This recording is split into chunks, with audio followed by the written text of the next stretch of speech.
नमस्कार, खबरें इस बुलेटिन में ਤੁਹਾਡਾ स्वागत है। मैं हरप्रमिंदर सिंह। पहला पेश ने चोणवीਆਂ खबरां।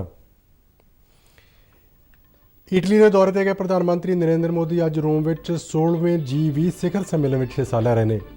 प्रधानमंत्री नरेंद्र मोदी ने वैटिकन सिटी विखे पॉप फ्रांसिस नाल मुलाकात की।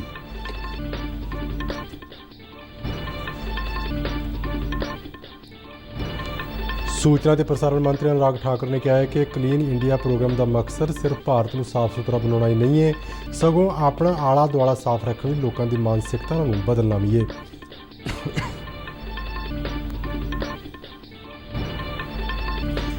पंजाब सरकार वालों नरमा पट्टी में होए नरमे की फसल के नुकसान लिए मुआवजे वजों 416 करोड़ तो वध रुपए देने का ऐलान। फाजिलका पुलिस ने आज भारत पाकिस्तान कौमांतरी सरहद तो हथियारों की तस्करी करने वाले एक व्यक्ति को हथियारों समेत गिरफ्तार करने में सफलता हासिल की।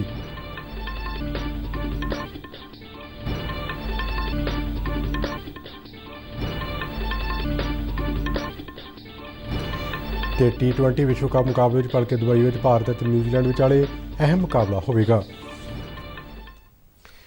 तो हुण खबरां विस्तार नाल। इटली के दौरे ते गए प्रधानमंत्री नरेंद्र मोदी अज रोम में 16वें G20 ਸਿਖਰ ਸੰਮੇਲਨ में हिस्सा ले रहे हैं। प्रधानमंत्री तो इलावा G20 मैंबर मुल्कों की मुखी यूरोपी यूनीयन और विशेष तौर पर सदे गए कुछ होर मुल्कों और अंतरराष्ट्रीय जथेबंदी के आगू भी इस मीटिंग में शिरकत कर रहे हैं। G20 ਸਿਖਰ संमेलन का इस बार का थीम है लोक ग्रह खुशहाली। इस संमेलन में इस बार सेहत और आर्थिकता की बहाली, पौणपणी तब्दीली और स्थाई विकास से विशेष जोर दिता जाएगा। अपने इटली दौरे दौरान आज प्रधानमंत्री नरेंद्र मोदी ने वैटिकन सिटी विखे पॉप फ्रांसिस नाल मुलाकात की। इस मुलाकात दौरान धरती को बेहतर बनाने लई पौणपणी तब्दीली नाल नजिठण और गरीबी दूर करने वर्गे मुख मुद्दों पर चर्चा की गई। ये मीटिंग कोई 1 घंटा चली।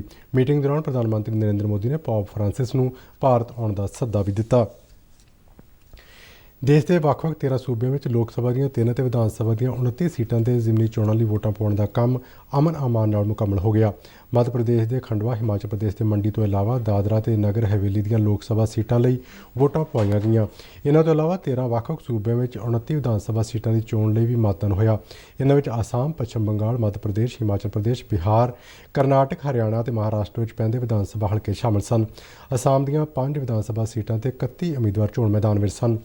हरियाणा की ऐलनाबाद विधान सभा हल्के में भी शांतमई ढंग नाल वोटां पाईਆਂ गईਆਂ।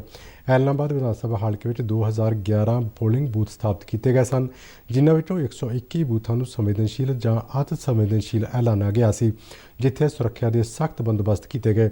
Ellenabad Vidhan Sabha seat Indian national लोक दल के अभय चौटाला वालों जनवरी महीने खेती कानूनों के विरोध में अस्तीफा दिए जाने कारण खाली हुई सी।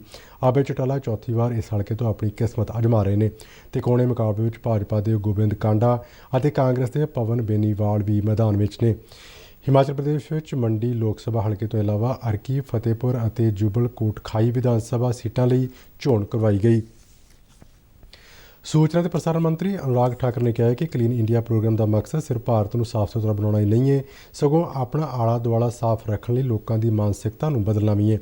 आज उत्तर प्रदेश में डॉक्टर राम मनोहर लोहिया अवध यूनिवर्सिटी अयोध्या विखे आज़ादी का अमृत महोत्सव प्रोग्राम तहत स्वच्छ भारत के सैमीनार में संबोधन करते अनुराग ठाकुर ने कहा कि असीं आज़ादी की लड़ाई में अपनी कुर्बानी तो नहीं दे सके, पर घट्टो घट्ट देश को साफ सुथरा रख के विकास में योगदान जरूर दे सकते हाँ। अनुराग ठाकुर ने कहा कि 1 अक्तूबर तो शुरू हुई स्वच्छ भारत मुहिम दौरान 1 महीने के अंदर 75 लाख किलोग्राम कचरा इकट्ठा करने का टीचा मिथ्या गया सी, पर हुण तक इस अभियान तहत देश भर में 1 करोड़ 8 किलो कचरा इकट्ठा करने का कीर्तिमान स्थापित किया गया है। उन्होंने दस्सिया कि इस समय दौरान देश भर में स्वच्छ भारत मुहिम तहत 4 लाख प्रोग्राम आयोजित किए गए और स्वच्छता लिए 3,41,000 पिंडों तक पहुँच की गई। जानते हैं कि जो भारतीय जनता पार्टी ने वायदा किया था कि भव्य राम मंदिर बनाएंगे, वो सपना भी साकार करने का काम मोदी जी ने और योगी जी ने किया है। नींव पत्थर राम मंदिर का रख दिया है, अगले 2 सालों के अंदर भव्य राम मंदिर बनकर भी तैयार हो जाए। इस बार की दीपावली पर भी दीपोत्सव से पहले हमें पूरे अयोध्या में शानदार स्वच्छता अभियान चलाना चाहिए और पूरी अयोध्या को साफ सुथरा करने का काम करना चाहिए। ਆਜ਼ਾਦੀ ਕਾ ਅੰਮ੍ਰਿਤ ਮਹੋਤਸਵ ਨੂੰ ਸਮਰਪਿਤ ਆਜ਼ਾਦੀ ਕਾ ਸਫ਼ਰ ਤਹਿਤ ਅਸੀਂ ਭਾਰਤ ਦੀ ਆਜ਼ਾਦੀ ਵਿੱਚ ਯੋਗਦਾਨ ਪਾਉਣ ਵਾਲੇ ਵੱਖ-ਵੱਖ ਮੰਨੇ ਪਰਮੰਨੇ ਅਤੇ ਗੁੰਮਨਾਮ ਆਜ਼ਾਦੀ ਸਰਗਰਮੀਆਂ ਦੇ ਜੀਵਨ ਦੇ ਪਹਿਲੂਆਂ ਤੋਂ ਤੁਹਾਨੂੰ ਜਾਣੂ ਕਰਵਾਉਂਦੇ ਹਾਂ। ਇਸ ਤੋਂ ਇਲਾਵਾ ਆਜ਼ਾਦੀ ਦੇ ਸੰਘਰਸ਼ ਨਾਲ ਜੁੜੀਆਂ ਹੋਰ ਗਤੀਵਿਧੀਆਂ ਬਾਰੇ ਵੀ ਦੱਸਦੇ ਹਾਂ। ਅੱਜ ਦੀ ਕੜੀ ਵਿੱਚ ਅਸੀਂ ਤੁਹਾਨੂੰ ਬਰਤਾਨੀਆ ਸਰਕਾਰ ਵੱਲੋਂ ਜੌਨ ਸਾਈਮਨ ਦੀ ਅਗਵਾਈ ਵਿੱਚ ਭਾਰਤ ਭੇਜੇ 7 ਮੈਂਬਰੀ ਕਮਿਸ਼ਨ ਤੋਂ ਇਲਾਵਾ ਆਰੀਆ ਸਮਾਜ ਦੇ ਸੰਸਥਾਪਕ ਸਵਾਮੀ ਦਇਆਨੰਦ ਸਰਸਵਤੀ ਬਾਰੇ ਦੱਸਾਂਗੇ। ਪੇਸ਼ ਹੈ ਇੱਕ ਰਿਪੋਰਟ।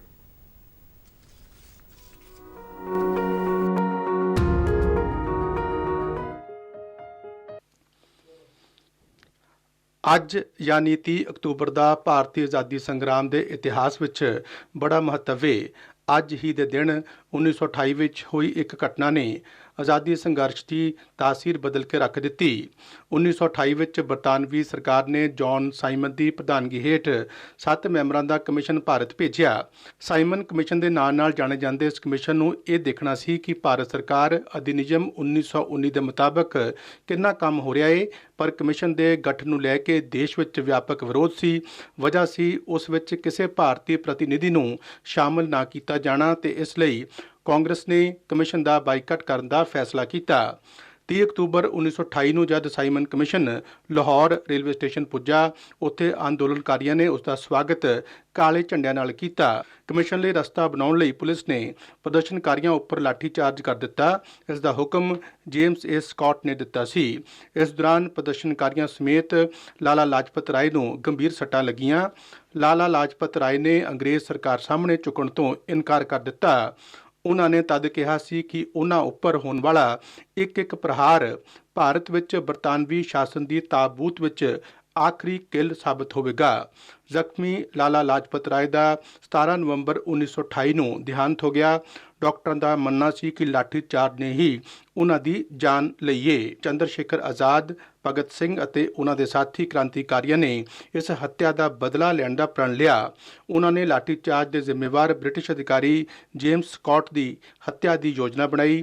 ਲਾਲਾ ਲਾਜਪਤ ਰਾਏ ਦੇ ਦੇਹਾਂਤ ਤੋਂ ਠੀਕ ਮਹੀਨਾ ਪਰ ਮਗਰੋਂ ਕ੍ਰਾਂਤੀਕਾਰੀਆਂ ਨੇ ਭੁਲੇਖੇ ਨਾਲ ਸਕਾਟ ਦੀ ਬਜਾਏ ਸਹਾਇਕ ਪੁਲਿਸ ਸੁਪਰਡੈਂਟ JP ਸਾਂਟਰਸ ਦੀ ਹੱਤਿਆ ਕਰ ਦਿੱਤੀ। ਇਹ ਘਟਨਾ ਲਾਹੌਰ ਦੇ ਉਸੇ ਨੈਸ਼ਨਲ ਕਾਲਜ ਨੇੜੇ ਹੋਈ, ਜਿਸ ਦੀ ਸਥਾਪਨਾ ਸਿੱਖਿਆ ਦੇ ਕੌਮੀਕਰਨ ਦੇ ਅੰਗ ਦੇ ਰੂਪ ਵਿੱਚ 1920 ਦੇ ਦਹਾਕੇ ਦੇ ਸ਼ੁਰੂ ਵਿੱਚ ਲਾਲਾ ਲਾਜਪਤ ਰਾਏ ਨੇ ਕੀਤੀ ਸੀ। ਇਸੇ ਕਾਲਜ ਵਿੱਚ ਭਗਤ ਸਿੰਘ ਨੇ ਸੁਖਦੇਵ, ਯਸ਼ਪਾਲ, ਰਾਮਕ੍ਰਿਸ਼ਨ ਅਤੇ ਭਗਵਤੀ ਚਰਨ ਵੋਰਾ ਨਾਲ ਮੁਲਾਕਾਤ ਕੀਤੀ ਸੀ। ਉਹਨਾਂ ਸਾਰਿਆਂ ਨੇ ਮਿਲ ਕੇ ਨੌਜਵਾਨ ਭਾਰਤ ਸਭਾ ਦਾ ਗਠਨ ਕੀਤਾ। ਅੱਜ ਹੀ ਸਵਾਮੀ ਦਇਆਨੰਦ ਸਰਸਵਤੀ ਦੀ ਜਯੰਤੀ ਹੈ। ਉਹਨਾਂ ਨੇ 1877 ਵਿੱਚ ਆਰੀਆ ਸਮਾਜ ਦੀ ਸਥਾਪਨਾ ਕੀਤੀ ਸੀ। ਇਹ ਹਿੰਦੂ ਸਮਾਜ ਵਿੱਚ ਸੁਧਾਰ ਦਾ ਅੰਦੋਲਨ ਸੀ, ਜਿਸ ਦਾ ਮਕਸਦ ਸੀ ਹਿੰਦੂ ਸਮਾਜ ਦੀਆਂ ਕਮੀਆਂ ਨੂੰ ਦੂਰ ਕਰਕੇ ਉਹਨਾਂ ਨੂੰ ਆਧੁਨਿਕ ਬਣਾਉਣ ਤੇ ਵੈਦਿਕ ਸੰਸਕ੍ਰਿਤੀ ਨੂੰ ਮੁੜ ਸਥਾਪਿਤ ਕਰਨਾ ਸੀ। ਸ਼ਾਨਦਾਰ ਬੁਲਾਰੇ ਸਵਾਮੀ ਦਇਆਨੰਦ ਨੇ ਸਮਾਜਿਕ ਬੁਰਾਈਆਂ ਤੇ ਧਾਰਮਿਕ ਗਲਤ ਰਵਾਇਤਾਂ ਦਾ ਸਖਤ ਵਿਰੋਧ ਕੀਤਾ। ਉਹਨਾਂ ਦੀ ਇਸ ਮੁਹਿੰਮ ਦੇ ਚੱਲਦਿਆਂ ਕੁਝ ਲੋਕਾਂ ਉਹਨਾਂ ਦੇ ਦੁਸ਼ਮਣ ਬਣ ਗਏ। ਉਹਨਾਂ ਨੇ ਦਇਆਨੰਦ ਨੂੰ ਨੁਕਸਾਨ ਪਹੁੰਚਾਉਣ ਦੀ ਕੋਸ਼ਿਸ਼ ਕੀਤੀ। 19 ਸਤੰਬਰ 1883 ਤੱਕ ਉਹ ਅਜਿਹੀਆਂ ਕੋਸ਼ਿਸ਼ਾਂ ਤੋਂ ਆਪਣਾ ਬਚਾਅ ਕਰਦੇ ਰਹੇ। ਬਾਅਦ ਵਿੱਚ ਉਹਨਾਂ ਦੇ ਰਸੋਈਏ ਨੇ ਉਹਨਾਂ ਨੂੰ ਦੁੱਧ ਵਿੱਚ ਜ਼ਹਿਰ ਮਿਲਾ ਕੇ ਪਿਲਾ ਦਿੱਤਾ। ਇਸ ਤੋਂ ਉਹ ਉੱਭਰ ਨਹੀਂ ਪਾਏ। 1 ਮਹੀਨੇ ਤੱਕ ਬਹੁਤ ਪੀੜਾ ਸਹਿਣ ਮਗਰੋਂ 30 ਅਕਤੂਬਰ 1883 ਨੂੰ ਉਹਨਾਂ ਨੇ ਪ੍ਰਾਣ ਤਿਆਗ ਦਿੱਤੇ। ਸਵਾਮੀ ਦਇਆਨੰਦ ਪ੍ਰਤੱਖ ਤੌਰ ਤੇ ਰਾਜਨੀਤੀ ਵਿੱਚ ਨਹੀਂ ਸਨ, ਪਰ ਉਹਨਾਂ ਦੀਆਂ ਸਿੱਖਿਆਵਾਂ ਨੇ ਭਾਰਤ ਦੇ ਆਜ਼ਾਦੀ ਸੰਘਰਸ਼ ਦੇ ਨਵ ਜਾਗਰਣ ਦੀ ਨੀਂਹ ਰੱਖੀ। ਉਹਨਾਂ ਨੇ ਰਾਮ ਪ੍ਰਸਾਦ ਬਿਸਮਿਲ, ਸੁਭਾਸ਼ ਚੰਦਰ ਬੋਸ, ਭਗਤ ਸਿੰਘ ਅਤੇ ਲਾਲਾ ਲਾਜਪਤ ਰਾਏ ਵਰਗੇ ਕਈ ਆਜ਼ਾਦੀ ਘੁਲਾਟੀਆਂ ਨੂੰ ਪ੍ਰਭਾਵਿਤ ਤੇ ਪ੍ਰੇਰਿਤ ਕੀਤਾ। ਭਗਤ ਸਿੰਘ ਨੇ ਲਾਹੌਰ ਵਿੱਚ ਦਇਆਨੰਦ ਐਂਗਲੋ ਵੈਦਿਕ ਕਾਲਜ ਵਿੱਚ ਹੀ ਪੜ੍ਹਾਈ ਕੀਤੀ ਸੀ।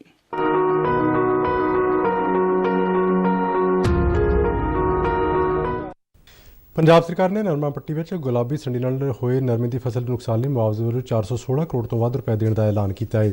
ਸੂਬੇ ਦੀ ਮਾਲ ਮੰਤਰੀ ਅਰੁਣਾ ਚੌਧਰੀ ਤੇ ਖੇਤੀਬਾੜੀ ਮੰਤਰੀ ਰਣਦੀਪ ਸਿੰਘ ਨਾਭਾ ਨੇ ਚੰਡੀਗੜ੍ਹ ਵਿੱਚ ਇੱਕ ਪ੍ਰੈਸ ਕਾਨਫਰੰਸ ਦੌਰਾਨ ਇਹ ਜਾਣਕਾਰੀ ਦਿੱਤੀ। ਜਿਨ੍ਹਾਂ ਕਿਸਾਨਾਂ ਦੀ ਫਸਲ 26 ਤੋਂ 32% ਤੱਕ ਨੁਕਸਾਨੀ ਗਈ ਹੈ, ਉਹਨਾਂ ਨੂੰ 2000 ਰੁਪਏ ਫੀ ਏਕੜ ਦੇ ਹਿਸਾਬ ਨਾਲ ਮੁਆਵਜ਼ਾ ਦਿੱਤਾ ਜਾਵੇਗਾ। ਉਹਨਾਂ ਅੱਗੇ ਦੱਸਿਆ ਕਿ 33 ਤੋਂ 75% ਤੱਕ ਨੁਕਸਾਨ ਵਾਲੇ ਕਿਸਾਨਾਂ ਨੂੰ 5000 ਰੁਪਏ ਫੀ ਏਕੜ ਦੇ ਹਿਸਾਬ ਨਾਲ, ਜਦਕਿ 76 ਤੋਂ 100% ਤੱਕ ਦੇ ਨੁਕਸਾਨ ਲਈ 12000 ਰੁਪਏ ਫੀ ਏਕੜ ਦੇ ਹਿਸਾਬ ਨਾਲ ਮੁਆਵਜ਼ਾ ਦਿੱਤਾ ਜਾਵੇਗਾ। ਫਾਜ਼ਿਲਕਾ ਪੁਲਿਸ ਨੇ ਅੱਜ ਭਾਰਤ ਪਾਕਿਸਤਾਨ ਕੌਮਾਂਤਰੀ ਸਰਹੱਦ ਤੋਂ ਹਥਿਆਰਾਂ ਦੀ ਤਸਕਰੀ ਕਰਨ ਵਾਲੇ ਇੱਕ ਵਿਅਕਤੀ ਨੂੰ ਹਥਿਆਰਾਂ ਸਮੇਤ ਗ੍ਰਿਫਤਾਰ ਕਰਨ ਵਿੱਚ ਸਫਲਤਾ ਹਾਸਲ ਕੀਤੀ ਹੈ। ਫਾਜ਼ਿਲਕਾ ਜ਼ਿਲ੍ਹੇ ਦੇ ਐਸਐਸਪੀ ਹਰਮਨਬੀਰ ਸਿੰਘ ਗਿੱਲ ਨੇ ਪ੍ਰੈਸ ਕਾਨਫਰੰਸ ਦੌਰਾਨ ਦੱਸਿਆ ਕਿ ਪੁਲਿਸ ਵੱਲੋਂ ਗੁਪਤ ਸੂਚਨਾ ਦੇ ਆਧਾਰ ਤੇ ਕਾਰਵਾਈ ਕਰਦੇ ਇਸ ਵਿਅਕਤੀ ਨੂੰ ਹਥਿਆਰਾਂ ਸਮੇਤ ਗ੍ਰਿਫਤਾਰ ਕਰਨ ਵਿੱਚ ਸਫਲਤਾ ਮਿਲੀ। ਉਹਨਾਂ ਦੱਸਿਆ ਕਿ ਇਸ ਵਿਅਕਤੀ ਦੇ ਤਿਹਾੜ ਜੇਲ੍ਹ ਵਿੱਚ ਬੰਦ ਆਸ਼ੀਸ਼ ਨਾਮਕ ਵਿਅਕਤੀ ਨਾਲ ਸੰਪਰਕ ਸੀ, ਜਿਸ ਨੇ ਇਸ ਵਿਅਕਤੀ ਦੇ ਜ਼ਰੀਏ ਪਾਕਿਸਤਾਨ ਤੋਂ ਅਸਲਾ ਮੰਗਵਾਇਆ ਹੈ। ਇਸ ਵਿਅਕਤੀ ਪਾਸੋਂ ਬਰਾਮਦ ਕੀਤੇ ਗਏ ਹਥਿਆਰਾਂ ਵਿੱਚ ਚੀਨੀ ਮਾਰਕਾ 4 ਹੈਂਡ ਗ੍ਰਨੇਡ, 2 ਪਿਸਤੌਲ, 47 ਜ਼ਿੰਦਾ ਰੌਂਦ ਤੋਂ ਇਲਾਵਾ 50,000 ਰੁਪਏ ਦੀ ਨਕਦੀ ਵੀ ਸ਼ਾਮਲ ਹੈ। ਐਸਐਸਪੀ ਨੇ ਦੱਸਿਆ ਕਿ ਪੁਲਿਸ ਵੱਲੋਂ ਗ੍ਰਿਫਤਾਰ ਕੀਤੇ ਗਏ ਵਿਅਕਤੀ ਪਾਸੋਂ ਪੁੱਛਗਿੱਛ ਕੀਤੀ ਜਾ ਰਹੀ ਹੈ, ਜਿਸ ਮਗਰੋਂ ਹੋਰ ਖੁਲਾਸੇ ਹੋਣ ਦੀ ਉਮੀਦ ਹੈ। ਇਨਫੋਰਮੇਸ਼ਨ ਆਈ ਸੀਗੀ ਭਈ ਕੋਈ ਗ੍ਰਨੇਡ ਵਗੈਰਾ ਜਾਂ ਕੁਝ ਆਰਮਸ ਜਿਹੜੇ ਹੈਗੇ ਉਹ ਪਾਕਿਸਤਾਨ ਤੋਂ ਕੋਈ ਤਸਕਰਾਂ ਨੇ ਇੱਧਰ ਭੇਜੇ ਹੋਏ ਆ। ਸੋ ਉਸ ਇਨਫੋਰਮੇਸ਼ਨ ਦੇ ਉੱਤੇ ਅਸੀਂ ਆਪ ਦਾ ਜਿਹੜਾ ਹੈਗਾ ਵਾ ਉਹ ਅਲਰਟ ਜਾਰੀ ਕੀਤਾ ਤੇ ਇਹ ਅਰਨੀ ਵਾਲੇ ਏਰੀਏ ਦੇ ਵਿੱਚੋਂ ਇੱਕ ਗੋਰਾ ਨਾਂ ਦਾ ਮੁੰਡਾ ਇਹ ਰਹਿਣ ਵਾਲਾ ਹੈਗਾ ਇੱਥੋਂ ਦਾ ਸਰਸੇ ਦਾ। ਇਹਨੂੰ ਅਸੀਂ ਕਾਬੂ ਕੀਤਾ। ਇਹਦੇ ਤੋਂ ਸਾਨੂੰ 4 ਗ੍ਰਨੇਡ ਬਿਲਕੁਲ ਬ੍ਰੈਂਡ ਨਿਊ, ਜਿਹੜੀ ਉਹਦੀ ਪੈਕਿੰਗ ਆ ਉਹ ਪਾਕਿਸਤਾਨੀ ਪੈਕਿੰਗ ਸੀਗੀ, ਔਰ 2 ਸਾਨੂੰ ਪਿਸਟਲ, 4 ਉਹਨਾਂ ਦੇ ਮੈਗਜ਼ੀਨ ਨਾਲ ਕੋਈ 47 ਦੇ ਕਰੀਬ ਹੋਣੇ ਆ ਜਿਹੜਾ ਲਾਈਵ ਐਮੂਨੀਸ਼ਨ ਮਿਲਿਆ ਤੇ 50,000 ਰੁਪਈਆ ਵੀ ਇਹਦੇ ਕੋਲ ਮਿਲਿਆ ਸਾਨੂੰ। ਸੋ ਇੱਕ ਆਸ਼ੀਸ਼ ਨਾਂ ਦਾ ਸਮਾਲ ਨਿਊਜ਼ਪੇਪਰਸ ਕੌਂਸਲ ਪੰਜਾਬ ਨੇ ਕੇਂਦਰ ਤੇ ਸੂਬਾ ਸਰਕਾਰ ਨੂੰ ਛੋਟੀਆਂ ਅਖਬਾਰਾਂ ਦੀਆਂ ਚੁਣੌਤੀਆਂ ਅਤੇ ਸਮੱਸਿਆਵਾਂ ਨੂੰ ਸੰਜੀਦਗੀ ਨਾਲ ਵਿਚਾਰਨ ਤੇ ਇਹਨਾਂ ਦੇ ਹੱਲ ਦੀ ਅਪੀਲ ਕੀਤੀ ਹੈ। ਅੱਜ ਜਲੰਧਰ ਵਿੱਚ ਕੌਂਸਲ ਦੀ ਸਾਲਾਨਾ ਕਾਨਫਰੰਸ ਦੌਰਾਨ ਜਥੇਬੰਦੀ ਦੇ ਪ੍ਰਧਾਨ ਬੇਅੰਤ ਸਿੰਘ ਸਰਹੱਦੀ, ਸੀਨੀਅਰ ਮੀਤ ਪ੍ਰਧਾਨ ਓਮ ਪ੍ਰਕਾਸ਼ ਖੇਮਕਰਨੀ ਅਤੇ ਜਨਰਲ ਸਕੱਤਰ ਮੇਜਰ ਜਗਜੀਤ ਸਿੰਘ ਰਿਸ਼ੀ ਨੇ ਆਪਣੇ ਸੰਬੋਧਨ ਵਿੱਚ ਕਿਹਾ ਕਿ ਸਰਕਾਰਾਂ ਨੂੰ ਇਸ਼ਤਿਹਾਰ ਜਾਰੀ ਕਰਨ ਲਈ ਛੋਟੇ ਪਰਚਿਆਂ ਨੂੰ ਤਰਜੀਹ ਦੇਣੀ ਚਾਹੀਦੀ ਹੈ ਤਾਂ ਜੋ ਇਹ ਪਰਚੇ ਆਰਥਿਕ ਮੰਦਹਾਲੀ ਵਿੱਚੋਂ ਬਾਹਰ ਨਿਕਲ ਸਕਣ। ਉਹਨਾਂ ਡਾਕ ਰਾਹੀਂ ਛੋਟੀਆਂ ਅਖਬਾਰਾਂ ਇੱਕ ਥਾਂ ਤੋਂ ਦੂਜੀ ਥਾਂ ਭੇਜਣ ਲਈ ਡਾਕ ਵਿਭਾਗ ਵੱਲੋਂ ਲਗਾਏ ਗਏ ਸਰਵਿਸ ਚਾਰਜ ਦੀ ਨਿਖੇਧੀ ਕੀਤੀ। ਬੁਲਾਰੇ ਦਾ ਕਹਿਣਾ ਸੀ ਕਿ ਸਰਕਾਰ ਅਜਿਹੀ ਮੀਡੀਆ ਪਾਲਿਸੀ ਬਣਾਏ ਜਿਸ ਨਾਲ ਛੋਟੀਆਂ ਅਖਬਾਰਾਂ ਦੀਆਂ ਮੁਸ਼ਕਲਾਂ ਹੱਲ ਹੋ ਸਕਣ। ਅੱਜ ਦੇ ਸਮਾਗਮ ਵਿੱਚ ਸਾਬਕਾ ਉਪ ਰਾਜਪਾਲ ਡਾਕਟਰ ਇਕਬਾਲ ਸਿੰਘ ਉਚੇਚੇ ਤੌਰ ਤੇ ਸ਼ਾਮਲ ਹੋਏ। ਭਾਰਤ ਸਰਕਾਰ ਵੱਲੋਂ ਦੇਸ਼ ਦੇ ਨਾਗਰਿਕਾਂ ਲਈ ਵੱਖ-ਵੱਖ ਤਰ੍ਹਾਂ ਦੀ ਸਕੀਮਾਂ ਚਲਾ ਕੇ ਲੋਕਾਂ ਦਾ ਜੀਵਨ ਪੱਧਰ ਉੱਚਾ ਚੁੱਕਣ ਲਈ ਕਈ ਤਰ੍ਹਾਂ ਦੇ ਉਪਰਾਲੇ ਕੀਤੇ ਜਾ ਰਹੇ ਨੇ। ਇਸੇ ਤਰ੍ਹਾਂ ਦਾ ਹੀ ਉਪਰਾਲਾ ਹੈ ਜਨ ਔਸ਼ਧੀ ਸਟੋਰ, ਜਿੱਥੇ ਬਾਜ਼ਾਰ ਮੁੱਲ ਨਾਲੋਂ 50% ਤੱਕ ਦਵਾਈਆਂ ਸਸਤੀਆਂ ਮਿਲਦੀਆਂ ਨੇ। ਅਜਿਹਾ ਹੀ ਜਨ ਔਸ਼ਧੀ ਸਟੋਰ ਗੁਰਦਾਸਪੁਰ ਦੇ ਸਰਕਾਰੀ ਹਸਪਤਾਲ ਵਿੱਚ 2009 ਤੋਂ ਚੱਲ ਰਿਹਾ ਹੈ। ਜਨ ਔਸ਼ਧੀ ਸਟੋਰ ਦੀ ਇੰਚਾਰਜ ਬਲਜਿੰਦਰ ਕੌਰ ਨੇ ਦੱਸਿਆ ਕਿ ਇਸ ਸਟੋਰ ਤੋਂ ਕੋਈ ਵੀ ਵਿਅਕਤੀ ਦਵਾਈ ਲੈ ਸਕਦਾ ਹੈ। ਇਹ ਜ਼ਰੂਰੀ ਨਹੀਂ ਹੈ ਕਿ ਉਹ ਸਿਵਲ ਹਸਪਤਾਲ ਦਾ ਹੀ ਮਰੀਜ਼ ਹੋਵੇ। ਉਹਨਾਂ ਜ਼ਿਲ੍ਹਾ ਪ੍ਰਸ਼ਾਸਨ ਨੂੰ ਅਪੀਲ ਕੀਤੀ ਕਿ ਜਨ ਔਸ਼ਧੀ ਸਟੋਰ ਬਾਰੇ ਲੋਕਾਂ ਨੂੰ ਜਾਗਰੂਕ ਕੀਤਾ ਜਾਵੇ ਤਾਂ ਜੋ ਵੱਧ ਤੋਂ ਵੱਧ ਲੋਕ ਇਸ ਦਾ ਫਾਇਦਾ ਉਠਾ ਸਕਣ। ਭਾਰਤ ਸਰਕਾਰ ਦੁਆਰਾ ਸੈਂਟਰ ਦੀ ਸਕੀਮ ਹੈਗੀ ਆ, ਬਹੁਤ ਸਸਤੇ ਰੇਟ ਤੇ ਗਰੀਬਾਂ ਨੂੰ ਬਹੁਤ ਜ਼ਿਆਦਾ ਫਾਇਦਾ, ਸਸਤੇ ਰੇਟ ਤੇ ਦਵਾਈਆਂ ਮਿਲ ਰਹੀਆਂ ਆ। ਜਿਵੇਂ ਕਿ ਇੱਕ ਸਾਨੂੰ ਇਹ ਸਟੇਪੀ ਹੈਗੀ ਆ, ਇੱਥੇ ਹੈਗੀ ਆ 60 ਰੁਪਏ ਦੀ, ਬਾਹਰੋਂ 115 ਰੁਪਏ ਦੀ। ਬ੍ਰੇਨ ਵਾਸਤੇ ਇਹ ਕੰਟੀਨਿਊ ਚੱਲਦੀਆਂ ਆ। ਜੀ ਇੱਥੇ ਸ਼ੂਗਰ ਦੇ ਪੱਤੇ ਹੈਗੇ, ਸ਼ੂਗਰ ਹਾਰਟ ਦੀ ਮੈਡੀਸਨ ਜਿਹੜੀ ਹੈਗੀ ਆ, ਬਾਹਰੋਂ ਇੱਕ ਸ਼ੂਗਰ ਦਾ ਪੱਤਾ ਸਾਡੇ ਕੋਲ 25 ਦਾ। ਜਨ ਔਸ਼ਧੀ ਸਟੋਰ 'ਚ ਦਵਾਈਆਂ ਲੈਣ ਵਾਲੇ ਲਾਭਪਾਤਰੀ ਭਾਰਤ ਸਰਕਾਰ ਵੱਲੋਂ ਚਲਾਈ ਜਾ ਰਹੀ ਇਸ ਯੋਜਨਾ ਤਹਿਤ ਇਸ ਸਟੋਰ ਤੋਂ ਕਾਫੀ ਸਸਤੀਆਂ ਦਵਾਈਆਂ ਖਰੀਦ ਰਹੇ ਨੇ। ਉਹਨਾਂ ਨੇ ਇਸ ਦੇ ਲਈ ਦੇਸ਼ ਦੇ ਪ੍ਰਧਾਨ ਮੰਤਰੀ ਨਰਿੰਦਰ ਮੋਦੀ ਦਾ ਧੰਨਵਾਦ ਕੀਤਾ। ਇਹ ਦਵਾਈਆਂ ਲਾਉਣੇ ਇੱਥੇ ਜੀ ਅਤੇ ਬਾਹਰੋਂ ਸਸਤੀਆਂ ਮਿਲਦੀਆਂ ਨੇ। ਜਨ ਸਕੀਮ ਜਿਹੜੀ ਚਲਾਈ ਸੈਂਟਰ ਵੱਲੋਂ ਬਹੁਤ ਵਧੀਆ ਸਕੀਮ ਆ, ਇਹਦਾ ਲਾਭ ਉਠਾਓ। ਮੈਂ ਵੀ ਲੈ ਰਿਹਾ ਵਾਂ। ਬਾਹਰ ਸਾਨੂੰ ਬਹੁਤ ਸਸਤੀ ਦਵਾਈ ਇੱਥੇ ਮਿਲਦੀ ਹੈ, ਸਾਨੂੰ ਬਹੁਤ ਵਧੀਆ ਸਹੂਲਤਾਂ ਸਰਕਾਰੀ ਗੌਰਮੈਂਟ ਵੱਲੋਂ। ਅਸੀਂ ਮੰਗ ਕਰਦੇ ਹਾਂ ਕਿ ਸਾਨੂੰ ਇੱਥੇ ਵੱਧ ਤੋਂ ਵੱਧ ਦਵਾਈ ਫਰੀ ਮਿਲੀ ਜਾਏ, ਸਾਡੀ ਵੱਧ ਤੋਂ ਵੱਧ ਸਹਾਇਤਾ ਗੌਰਮੈਂਟ ਕਰੇ। ਬਹੁਤ ਵਧੀਆ ਲੱਗਣ ਡਿਆ ਜੀ, ਇਹ ਸੈਂਟਰ ਸਰਕਾਰ ਦਾ ਉਪਰਾਲਾ ਬਹੁਤ ਵਧੀਆ, ਮੁਫਤ ਦਵਾਈਆਂ ਮਿਲਦੀਆਂ, ਰੇਟ ਸਸਤਾ, ਬਹੁਤ ਵਧੀਆ। T20 ਵਿਸ਼ਵ ਕੱਪ ਮੁਕਾਬਲੇ 'ਚ ਭਲਕੇ ਦੁਬਈ ਵਿੱਚ ਭਾਰਤ ਅਤੇ ਨਿਊਜ਼ੀਲੈਂਡ ਵਿਚਾਲੇ ਅਹਿਮ ਮੁਕਾਬਲਾ ਹੋਵੇਗਾ। T20 ਵਿਸ਼ਵ ਕੱਪ ਵਿੱਚ ਭਾਰਤ ਬੀਤੇ ਐਤਵਾਰ ਪਾਕਿਸਤਾਨ ਵਿਰੁੱਧ ਮੁਕਾਬਲਾ ਬੁਰੀ ਤਰ੍ਹਾਂ ਹਾਰ ਗਿਆ ਸੀ। ਪਾਕਿਸਤਾਨ ਨੇ ਆਪਣੀ ਜੇਤੂ ਮੁਹਿੰਮ ਜਾਰੀ ਰੱਖਦਿਆਂ ਨਿਊਜ਼ੀਲੈਂਡ ਨੂੰ ਵੀ ਮਾਤ ਦਿੱਤੀ। ਭਲਕੇ ਹੋਣ ਵਾਲੇ ਮੈਚ ਵਿੱਚ ਭਾਰਤ ਅਤੇ ਨਿਊਜ਼ੀਲੈਂਡ ਦੋਵੇਂ ਹੀ ਜਿੱਤ ਹਾਸਲ ਕਰਨ ਦੀ ਜੀ ਤੋੜ ਕੋਸ਼ਿਸ਼ ਕਰਨਗੀਆਂ। ਭਾਰਤੀ ਕ੍ਰਿਕਟ ਟੀਮ ਨੂੰ ਆਪਣੀ ਗੁਆਚੀ ਸਾਖ ਬਹਾਲ ਕਰਨ ਦੀ ਦਰਕਾਰ ਹੈ। T20 ਵਿਸ਼ਵ ਕੱਪ ਮੁਕਾਬਲੇ 'ਚ ਹੁਣ ਤੱਕ ਗਰੁੱਪ 1 ਵਿੱਚ ਇੰਗਲੈਂਡ ਆਪਣੇ ਦੋਵੇਂ ਮੈਚ ਜਿੱਤ ਕੇ 4 ਅੰਕਾਂ ਨਾਲ ਸਿਖਰ 'ਤੇ। ਦੂਜੇ ਨੰਬਰ 'ਤੇ ਆਸਟ੍ਰੇਲੀਆ ਦੀ ਟੀਮ ਨੇ ਵੀ ਆਪਣੇ ਦੋਵੇਂ ਹੀ ਮੈਚ ਜਿੱਤ ਕੇ 4 ਅੰਕ ਹਾਸਲ ਕੀਤੇ ਨੇ, ਜਦਕਿ ਦੱਖਣ ਅਫਰੀਕਾ 2 ਮੈਚਾਂ ਵਿੱਚੋਂ 1 ਮੈਚ ਜਿੱਤ ਹਾਸਲ ਕਰਨ ਕਰਕੇ 2 ਅੰਕ ਕਰਨ ਨਾਲ ਤੀਜੇ ਸਥਾਨ 'ਤੇ ਬਣਿਆ ਹੋਇਆ ਹੈ। ਉਧਰ ਗਰੁੱਪ 2 ਵਿੱਚ ਪਾਕਿਸਤਾਨ ਨੇ ਆਪਣੇ ਤਿੰਨੋਂ ਹੀ ਮੈਚ ਜਿੱਤ ਕੇ 6 ਅੰਕ ਹਾਸਲ ਕੀਤੇ ਅਤੇ ਗਰੁੱਪ 2 ਵਿੱਚ ਸਿਖਰਲੀ ਥਾਂ 'ਤੇ ਬਰਕਰਾਰ ਹੈ। ਅਫਗਾਨਿਸਤਾਨ ਨੇ 2 ਮੈਚਾਂ ਵਿੱਚੋਂ 1 ਮੈਚ ਜਿੱਤ ਕੇ ਹਾਸਲ ਕੀਤੇ ਅਤੇ 2 ਅੰਕਾਂ ਨਾਲ ਦੂਜੇ ਸਥਾਨ 'ਤੇ ਬਣਿਆ ਹੋਇਆ ਹੈ। ਨਬੀਮੀਆ ਨੇ ਵੀ ਇੱਕ ਮੈਚ ਖੇਡਿਆ ਜਿਸ ਵਿੱਚ ਜਿੱਤ ਹਾਸਲ ਕਰਨ ਨਾਲ ਉਸ ਨੇ 2 ਅੰਕ ਹਾਸਲ ਕਰ ਲਏ ਨੇ। ਦਾਅਵੇਦਾਰ ਸਮਝੀਆਂ ਜਾਂਦੀਆਂ ਗਰੁੱਪ 2 ਦੀਆਂ ਟੀਮਾਂ ਭਾਰਤ ਅਤੇ ਨਿਊਜ਼ੀਲੈਂਡ ਦੋਵਾਂ ਨੇ ਹੀ ਅਜੇ ਆਪਣਾ ਖਾਤਾ ਖੋਲ੍ਹਣਾ ਹੈ।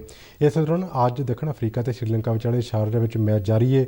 ਦੱਖਣ ਅਫਰੀਕਾ ਨੇ ਟਾਸ ਜਿੱਤ ਕੇ ਸ਼੍ਰੀਲੰਕਾ ਨੂੰ ਪਹਿਲਾਂ ਬੱਲੇਬਾਜ਼ੀ ਕਰਨ ਦਾ ਸੱਦਾ ਦਿੱਤਾ ਤੇ ਸ਼੍ਰੀਲੰਕਾ ਨੇ 20 ਓਵਰਾਂ ਵਿੱਚ 10 ਖਿਡਾਰੀਆਂ ਦੇ ਨੁਕਸਾਨ ਤੇ 142 ਦੌੜਾਂ ਬਣਾ ਕੇ ਦੱਖਣ ਅਫਰੀਕਾ ਨੂੰ 143 ਦੌੜਾਂ ਦਾ ਟੀਚਾ ਦਿੱਤਾ।